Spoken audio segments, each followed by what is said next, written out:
Seigneur, nous avons soif que tu viennes nous visiter encore ce matin. Que tu viennes, Seigneur, encourager. Que tu viennes guérir.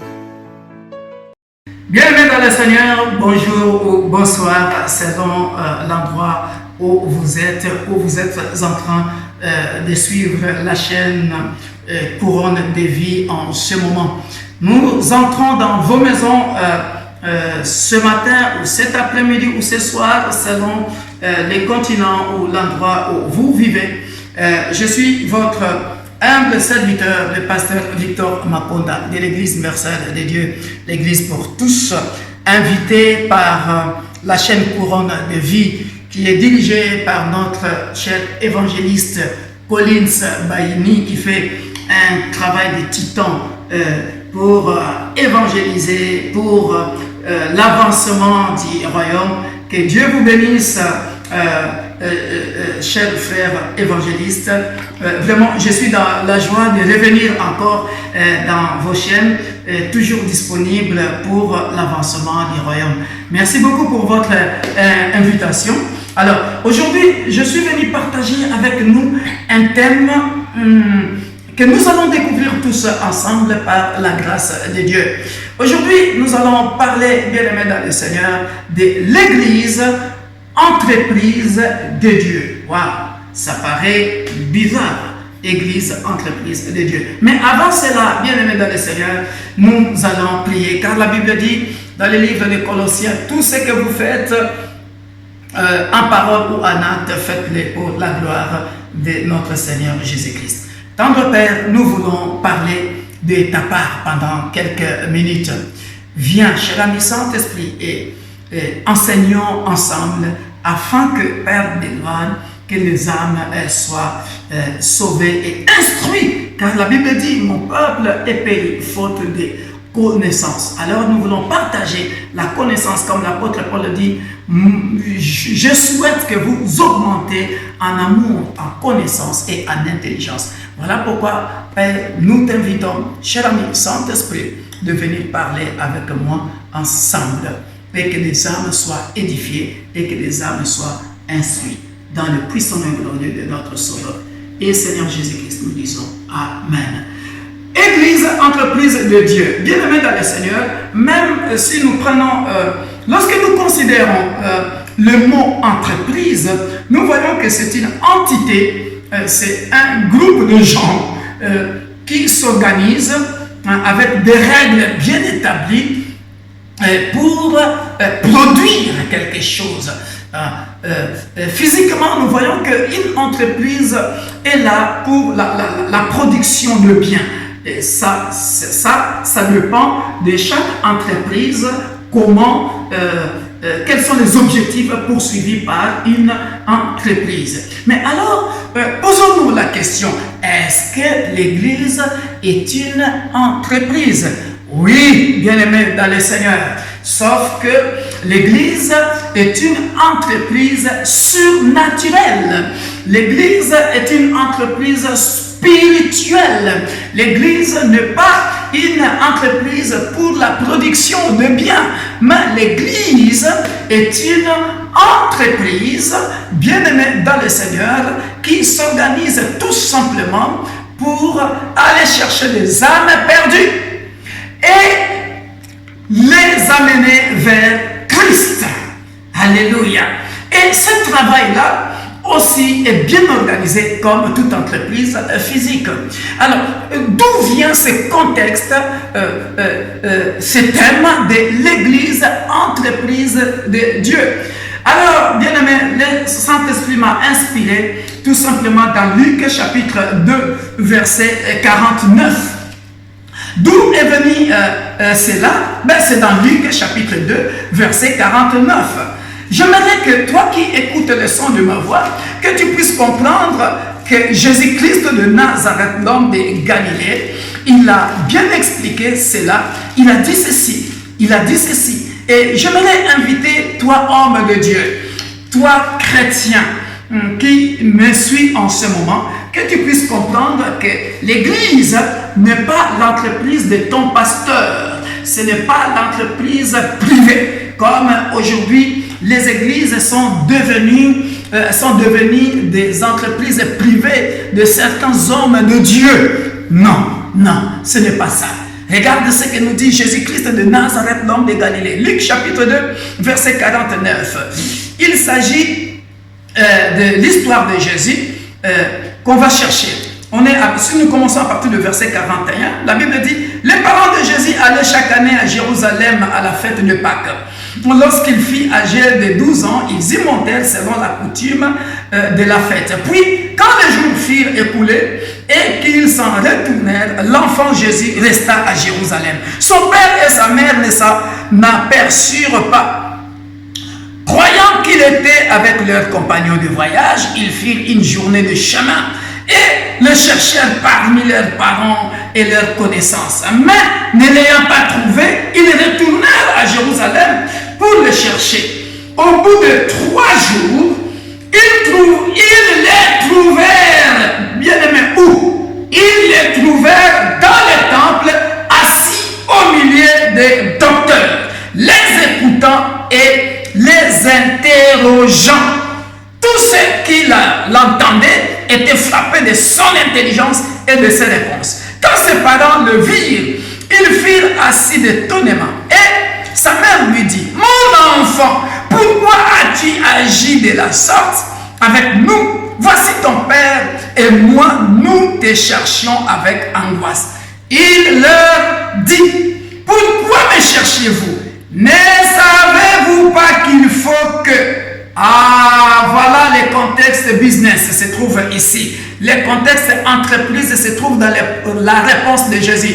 La réponse de Jésus n'était pas dit que ne savez-vous pas qu'il faut que je m'occupe de mes affaires à moi. Non, il a dit ne saviez-vous pas qu'il faut que je m'occupe des affaires de mon Père. En d'autres termes, ne saviez-vous pas qu'il faut que je m'occupe du business de mon père? Ne saviez-vous pas qu'il faut que je m'occupe de l'entreprise de mon père? C'est ça d'où nous tirons les thèmes.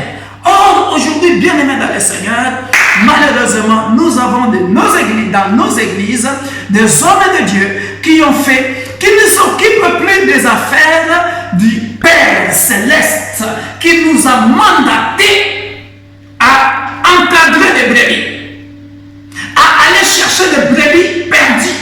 Aujourd'hui, les églises sont devenues des affaires familiales.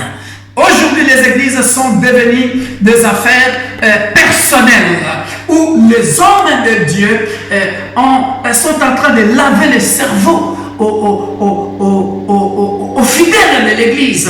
La parole de Dieu n'est plus christocentrée, n'est plus christocentrique. On parle du développement de leurs pensées pour laver le cerveau aux fidèles comme si on servait un homme. Alors, bien-aimés dans le Seigneur, moi et vous, hommes de Dieu, nous devons faire des affaires de notre Père, notre priorité. C'est ça, Jésus, le contexte église, entreprise de Dieu, est démontré ici par Jésus-Christ qui dit à ses parents, ne saviez-vous pas que je suis venu sur terre m'occuper des affaires de mon Père? Bienvenue dans le Seigneur, hommes de Dieu. Ce message s'adresse aux hommes de Dieu ainsi qu'aux membres de nos églises afin que vous, les membres des églises, ouvrez vos yeux, contrôlez à chaque fois le message de votre pasteur. Est-ce que c'est un développement intellectuel pour vous laver le cerveau? Dans son message, est-ce qu'il parle de Christ? Parce que tout message, on doit parler de la parole de Dieu. Tout message doit être christocentrique. C'est notre devoir d'enseigner aux gens l'amour, d'enseigner aux gens la repentance, d'enseigner aux gens la volonté de Dieu dans notre vie sur terre. C'est ça l'entreprise de Dieu. C'est ça s'occuper des affaires de notre Père. Donc là, bien-aimés dans le Seigneur, je nous ai montré ça pour que nous puissions comprendre les objectifs, les enjeux d'une entreprise. Alléluia. Et bien aimé dans le Seigneur, que va faire maintenant Jésus? Ou que faisait Jésus déjà dans le temple? Vous voyez déjà que dans le temple, il était avec le docteur. En fait, Jésus qui était Dieu, regarde ce qu'il faisait. La Bible dit, tout ce qui, au bout de 3 jours, ils les trouvèrent dans le temple, assis au milieu des docteurs, les écoutant et les interrogeant. Ah! Lui qui était Dieu. Regardez, ici, les écoutant et les interrogeant. Ça veut dire quoi? Ça veut dire tout simplement, bien aimé dans le Seigneur, il avait un œil.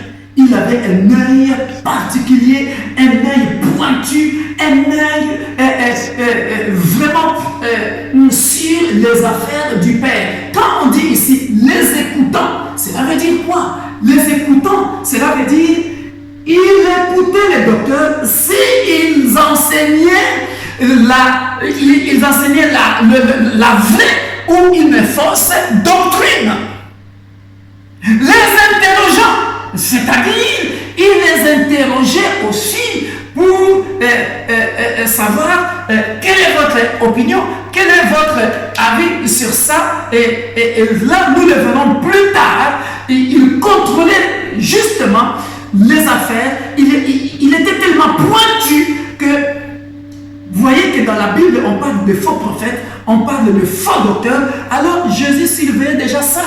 À l'âge de 12 ans, les écoutant, les interrogeant. Voilà pourquoi vous verrez dans la Bible, à un moment donné, Jésus, quand il va grandir, puisque déjà à l'âge de 12 ans, il avait déjà ausculté, il avait déjà fait une étude de ces docteurs-là et de ces faux prophètes-là. Il savait comment il pouvait détourner le peuple de Dieu. Voilà pourquoi, quand il va être baptisé,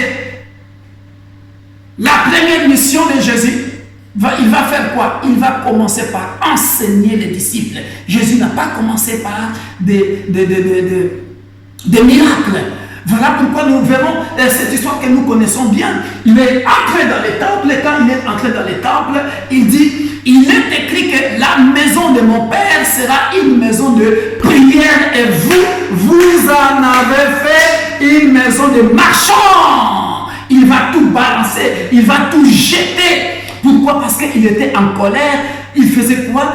Tout ça, ça cadre tout simplement dans sa mission. Ne saviez-vous pas que j'étais venu pour m'occuper des affaires de son Père? Voilà pourquoi il avait un œil dessus. Quand il a vu que non, oh, qu'est-ce qui se passe? Ils sont en train de faire du temple, au lieu que ce soit un lieu de prière, et ils en font autre chose. Et c'est ce qui se passe aujourd'hui dans nos églises. Jésus, est-il content de ton église? Jésus, es-tu content de ton assemblée? Ton assemblée fait bien l'affaire du Père?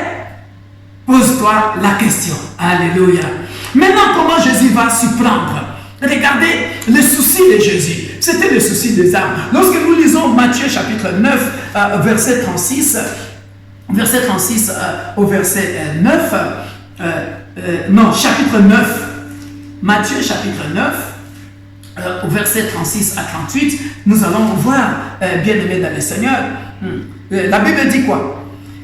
Voyant la foule, il fut ému de compassion pour elle, parce qu'elle était languissante et abattue, comme des brebis qui n'ont point de berger. Alors, il dit à ses disciples, la moisson est grande, mais il y a peu d'ouvriers. Priez donc le maître de la moisson d'envoyer des ouvriers dans sa moisson. Alléluia. C'est ce qui se passe dans toutes les entreprises. Bien aimé, dans les entreprises physiques, lorsqu'on a créé son entreprise, il y a un capital financier, l'argent, avec qui on commence avec.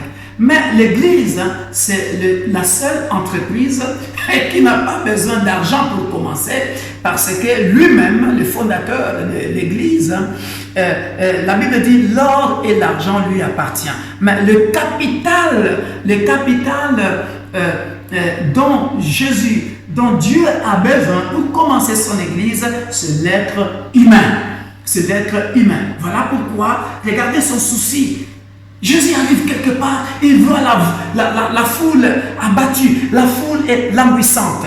Alléluia.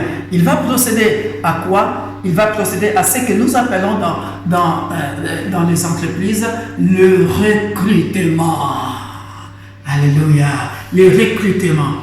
C'est-à-dire, il va maintenant faire le recrutement.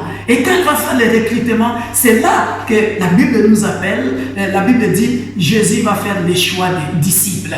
C'est là que vous allez voir dans le livre de Matthieu, c'est bien écrit aussi dans le livre de Luc, qu'il voit Matthieu, il dit, Matthieu, suis-moi. Pierre, avec ses frères qui étaient en train de faire la pêche, il dit, suivez-moi. Il voit Jacques, suis-moi. Et tout ça, Jésus va faire quoi? Le recrutement. Alléluia. Et lorsqu'il va faire le recrutement, bien-aimé dans le Seigneur, là, c'est là que se trouve quelque chose de très important. Lorsqu'il va faire le recrutement, attention, Jésus, quand il va recruter les disciples, il ne va pas faire autre chose que de les enseigner d'abord. Alléluia. Bien-aimés dans le Seigneur. Et ça, c'est ce que nous avons. Je suis en train d'enseigner le pasteur et d'enseigner les membres de nos églises en même temps. C'est l'erreur grave que nous faisons aujourd'hui lorsque nous partons dans nos églises. Bien-aimés, combien de gens viennent aux études bibliques? Ils ne veulent pas venir dans les études bibliques. Alors que nous nous appelons des disciples. Une démission de l'Église. Bien-aimés, nous étudierons ça, nous verrons ça, une démission, ça sera dans Matthieu 10, nous le verrons après. Mais quand il va faire le recrutement, ça je viens d'expliquer, mais bien-aimés dans le Seigneur, nous devons savoir que dans une entreprise, il y a un directeur. Nous devons écouter les instructions du directeur. Là, je passe directement à ce qu'on peut appeler l'organigramme de l'Église. Alléluia. L'organigramme de l'Église. Bien-aimé dans le Seigneur, dans toute entreprise, il y a celui qu'on appelle un directeur. C'est lui qui va gérer l'Église. C'est qui le directeur de l'Église? Ah, je vais vous étonner, mais c'est marqué dans la Bible. Nous sommes dans Matthieu chapitre 23, verset 9 à 10. La Bible dit quoi? Et n'appelez personne sur la terre votre Père, car un seul est votre Père, c'est lui qui est dans les cieux. Ne vous faites pas appeler directeur,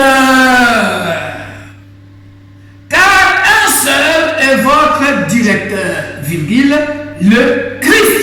Ah, vous avez vu ça? Donc, l'Église a comme directeur le Christ. Ton pasteur n'est pas le directeur de l'Église. C'est le Christ qui est le propriétaire de l'Église. Donc, ton pasteur n'est qu'un chef, on va dire, du personnel. C'est-à-dire qu'il va gérer les âmes que Dieu lui a confiées. Mais il dépend de celui qui est au-dessus de lui, le directeur de l'entreprise, le directeur de l'Église, qu'on appelle le Christ. Alléluia. Maintenant, lui-même, le directeur, le Christ, il veut que nous fassions quoi?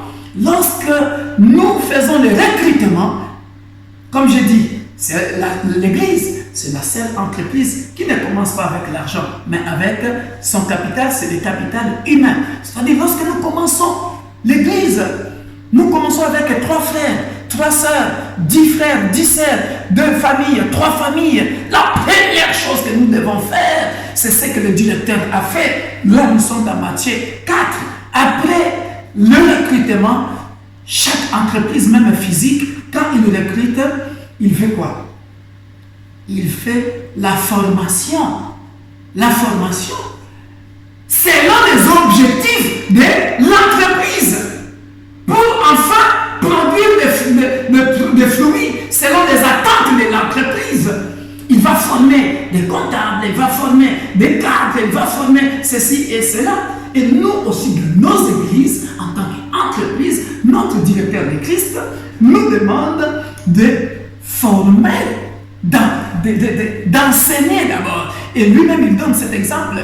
Jésus, après avoir été baptisé, il va commencer son ministère dans Matthieu chapitre 4, verset 23. La Bible dit quoi? La Bible dit, Jésus parcourait toute la Galilée, enseignant dans les synagogues, prêchant la bonne nouvelle du royaume.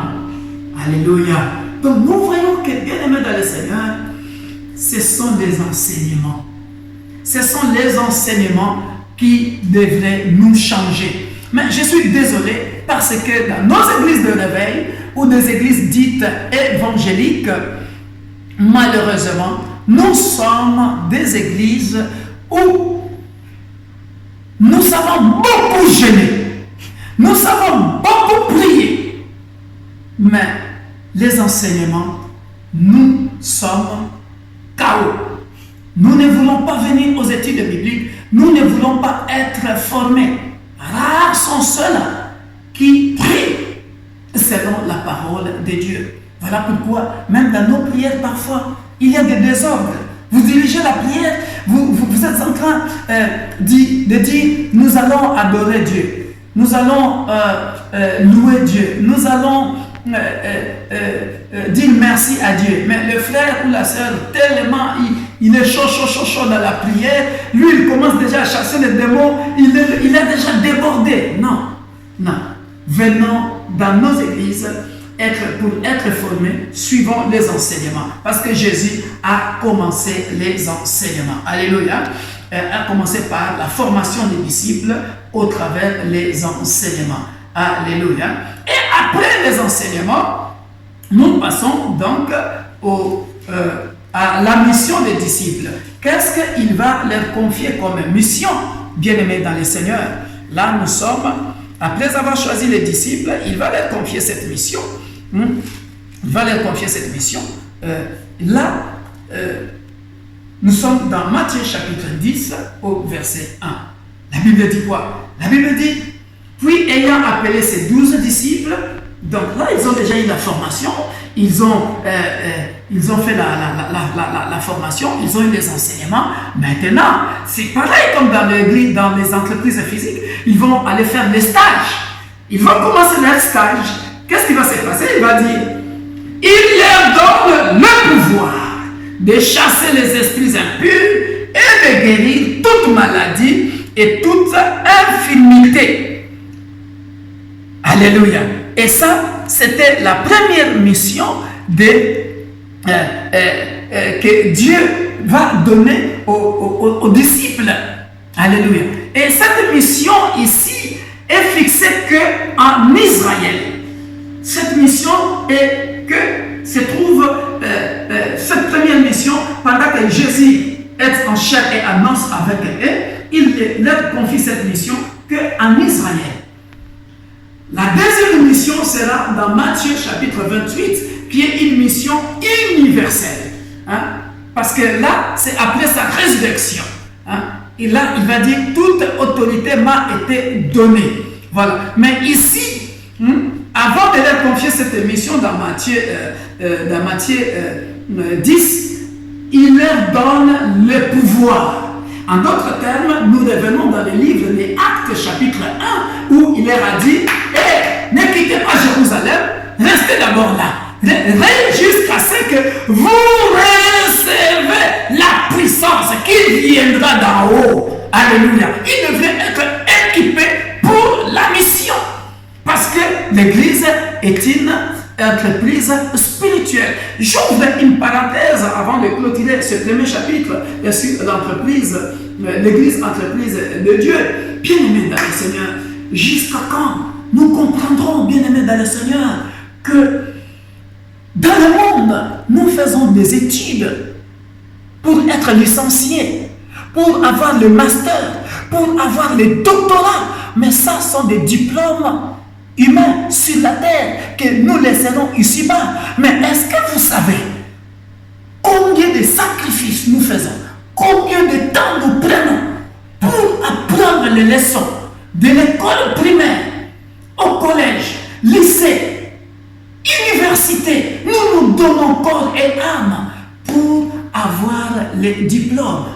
Alléluia. Pour avoir une qualification.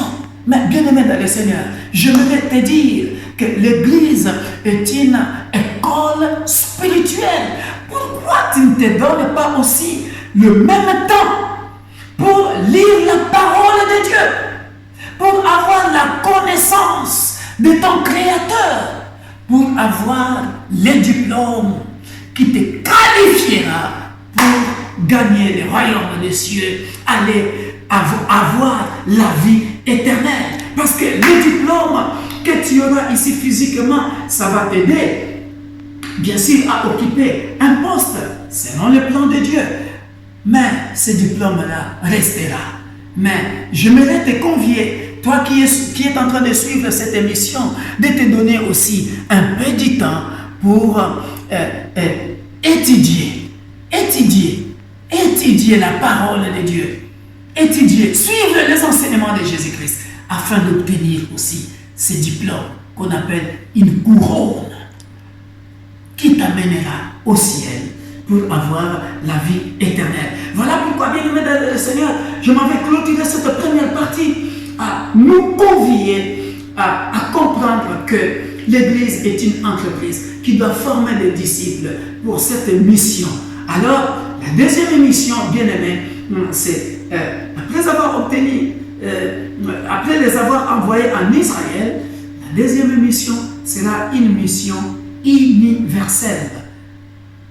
Dans Matthieu chapitre 28, où il dit, allez maintenant, faites de toutes les disciples, de toutes les nations, mes disciples. Là, les disciples ne sont plus seulement en Israël, mais ils sont maintenant éparpillés dans toutes les nations.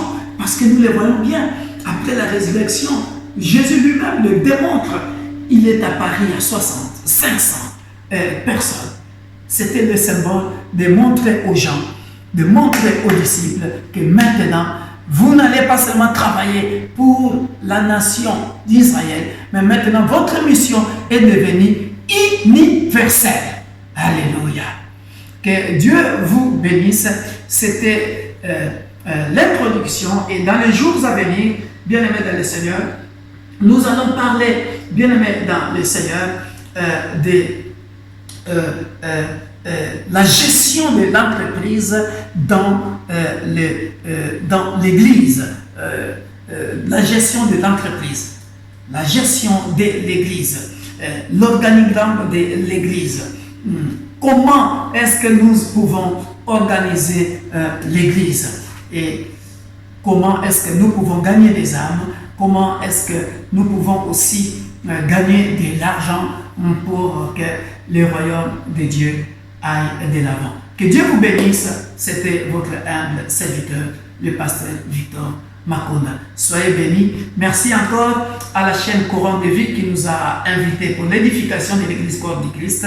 Que Dieu fortifie son serviteur, l'évangéliste Collins Baini, qui fait un travail vraiment top. Et que Dieu le bénisse avec sa femme ainsi que les membres de leur Église pour que l'Église Corps du Christ aille de l'avant. Que Dieu bénisse la chaîne Couronne de Vie.